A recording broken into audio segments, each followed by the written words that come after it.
ये ट्रस्ट कहीं जब पैदा हो गया रब ताला में, तो फिर हम परेशान नहीं होंगे।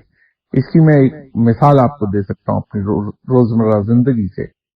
तो हम अगर ये याद कर लें, जिस दिन से हमने होश संभाली है उस वक्त से लेके आज दिन तक, हम में से कभी किसी के जहन में भूले से भी ये ख्याल नहीं आया कि जब हम घर जाएंगे तो हमारी वालदा हमें खाना नहीं देंगी, हमारी वालदा हमारे आराम का ख्याल नहीं करेंगी। हमारे वो एक यकीन है और उसके बारे में हमें सोचने की जरूरत भी नहीं पड़ती। इतना पुख्ता यकीन है दिल में हमारे कि हमारी वालदा मौजूद हैं, वो हमें लुक आफ्टर कर लेंगी।